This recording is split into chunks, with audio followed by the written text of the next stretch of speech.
Hi friends, welcome to குறிஞ்சி.com. வெறும் 10 நிமிஷத்துல இன்ஸ்டண்டா செய்யக்கூடிய ரவா கப் இட்லி இன்னைக்கு எப்படி செய்யறதுன்னு பார்க்கலாங்க. இந்த இட்லி செய்யறதுக்கு நம்ம தயிர் சேர்க்க போறது இல்ல. ஆனாலும் நம்ம ரவா இட்லி நல்லா சாஃப்டா இருக்கும். இந்த இட்லி நீங்க மார்னிங் பிரேக்ஃபாஸ்ட்டுக்கு ஆகட்டும் இல்லை மதியம் லஞ்சுக்கு கூட பேக் பண்ணி கொடுக்கலாம். இப்போ நான் இதுக்கு 1 கப் அளவுக்கு ரவை எடுத்திருக்கேங்க. இந்த ரவையை வறுக்கணும்னு அவசியம் இல்லை, அப்படியே சேர்த்துக்கலாம். இப்போ இது கூட 1/4 ஸ்பூன் அளவுக்கு உப்பு சேர்த்துக்குங்க.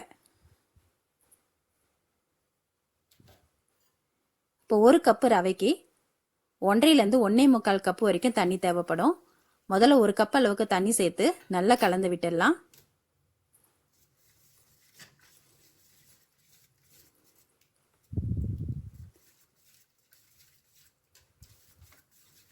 இந்த மாதிரி கட்டிலாம் எல்லாம் நல்லா கலந்து விட்டுட்டு இது கூட இன்னும் ஒரு 1/2 கப் அளவுக்கு தண்ணி சேர்த்து கலந்து ஒரு தட்டு போட்டு மூடி இதை 5 நிமிஷம் அப்படியே ஊற விட்டுடுங்க.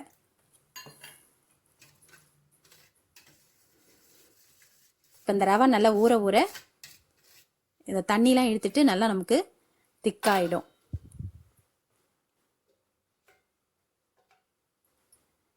இப்போ பாருங்க, 5 நிமிஷத்துக்கு அப்புறம் நம்ம ரவையை திறந்து பார்த்தோம்னா நல்லா திக்காயிருக்கும். இப்போ இதுக்கு தாளிப்பு ரெடி பண்ணிக்கலாம். ஒரு தாளிப்பு கரண்டியில் 2 ஸ்பூன் அளவுக்கு எண்ணெய் ஊற்றிருக்கேன். எண்ணெய் நல்லா சூடானதுக்கு அப்புறமா 1/2 ஸ்பூன் கடுகும் உளுத்தம்பருப்பும் சேர்த்து கடுகு நல்லா பொரியட்டும்.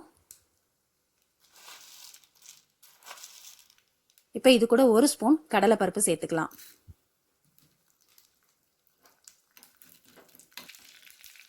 கொஞ்சமா பெருங்காயத்தூள். கடலைப்பருப்பு நல்லா செவந்ததுக்கு அப்புறமா ஒரு வெங்காயத்தை நல்லா பொடியை கட் பண்ணி சேர்த்துருக்கேன். இந்த வெங்காயத்தை வதக்காம பச்சையா கூட சேர்த்து செய்யலாங்க. ஆனா வதக்கிட்டு செய்யும் போது நல்லா டேஸ்ட் நல்லா இருக்கும்.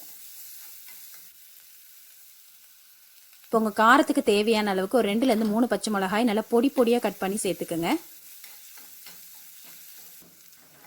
இதெல்லாம் இந்த அளவுக்கு நல்லா வதங்கினதுக்கு அப்புறமா இதை நம்ம ஊறி இருக்க ரவை கூட சேர்த்துடலாம்.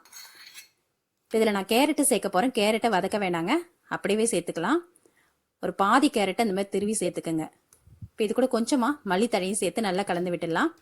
இப்போ நம்மளோட மாவு பார்த்தீங்கன்னா ரொம்ப திக்காக இருக்குது. இது கூட இன்னும் ஒரு 1/4 கப் அளவுக்கு தண்ணி சேர்த்து நம்ம இட்லி மாவு பதத்துக்கு கொண்டு வந்துடலாம்.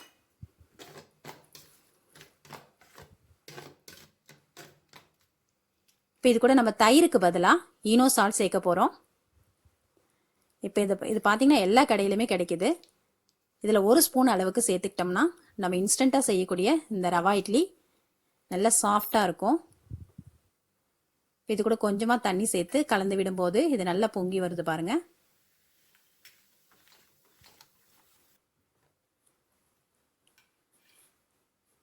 இப்போ நம்ம வீட்டில் இருக்க இந்த மாதிரி சின்ன சின்ன கப் எடுத்துக்கலாம். இந்த மாதிரி கப்லேயும் ஊற்றலாம், இல்லை நம்ம டீ குடிக்கிற டம்ளர் இருக்கு இல்லைங்களா, அதுலேயும் கூட ஊற்றி வைக்கலாம். இது நம்ம நார்மலாக இட்லி பிளேட்டில் ஊற்றுறத விட இந்த மாதிரி ஊற்றி தரும்போது கொஞ்சம் வித்தியாசமாக இருக்கும். எல்லாருக்குமே ரொம்ப பிடிக்கும் அது.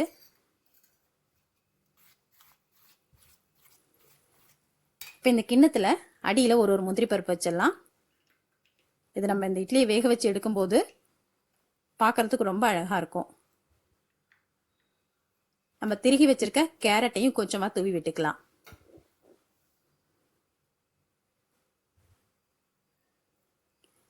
இட்லி தோசைக்கு மாவு இல்லாத நேரத்தில் ரொம்ப சூப்பராகவும் ஹெல்தியான ஒரு ரவா இட்லிங்க இது. இப்போ நம்ம இதில் பாதி அளவுக்கு மட்டும் இந்த மாவு ஊற்றிடுங்க, ஏன்னா இது வேகும்போது கொஞ்சம் பெருசாகும்.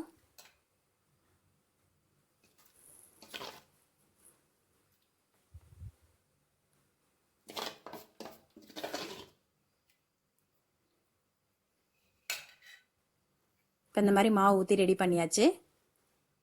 இதை வேக வைக்கிறதுக்கு நான் ஒரு கடாயில் கொஞ்சமாக தண்ணி ஊற்றிருக்கேன். இப்போ இதுக்கு மேலே ஒரு ஸ்டாண்டோ இல்லை பிளேட்டோ போட்டுக்கலாம். இந்த மாதிரி வலை பிளேட்லாம் இப்போ கிடைக்குது கடைங்களில். இது வந்து நம்ம பேக் பண்ணுறதுக்கும் இந்த மாதிரி வேக வைக்கிறதுக்கும் யூஸ் பண்ணிக்கலாம். இதுக்கு மேலே நம்ம மாவு ஊற்றி வச்சிருக்க அந்த கிண்ணத்தை அழகாக அடுக்கி வச்சிடலாம்.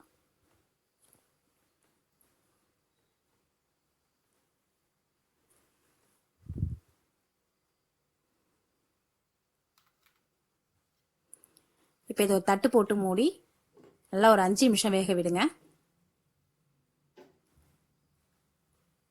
நம்ம ஊற்றி வச்சிருக்க அந்த கப்பை பொறுத்து வேகிறதுக்கு டைம் வந்து கூட குறைக்க எடுக்கும். நீங்கள் ரொம்ப சின்ன கப்பில் ஊற்றுனீங்கன்னா ரொம்ப சீக்கிரமே வெந்துடும்.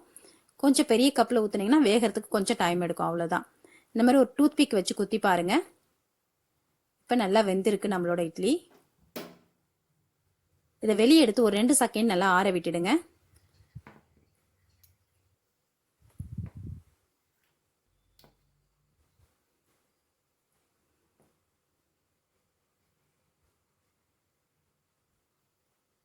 இப்போ நான் கொஞ்சம் ஆறுனதுக்கு அப்புறமா இந்த மாதிரி ஒரு கத்தி வச்சு இந்த ஓரங்களை மட்டும் நீங்கள் கீறி விட்டாலே போதும்.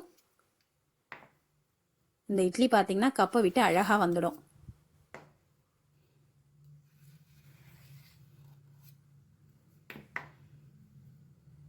நல்லா காரமாக இருக்கக்கூடிய இந்த இட்லி கூட ஒரு தேங்காய் சட்னியோட சர்வ் பண்ணாலே போதுங்க, அவ்வளோ சூப்பராக இருக்கும் இது.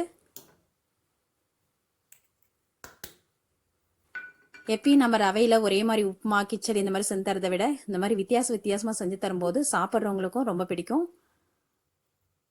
ரொம்ப டேஸ்டியாகவும் இருக்கும் அது.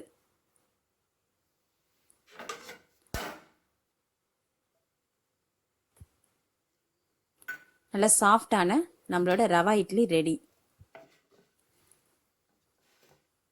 இப்போ நான் அது சர்விங் பிளேட்டுக்கு மாற்றிக்கிறேன். இந்த ரெசிபி உங்களுக்கு பிடிச்சிருந்தா லைக் பண்ணுங்க, ஷேர் பண்ணுங்க, சப்ஸ்கிரைப் பண்ணுங்க. உங்க ஃப்ரெண்ட்ஸ் அண்ட் ரிலேட்டிவ்ஸோட இந்த வீடியோவை ஷேர் பண்ணிக்கோங்க. நன்றி, வணக்கம்.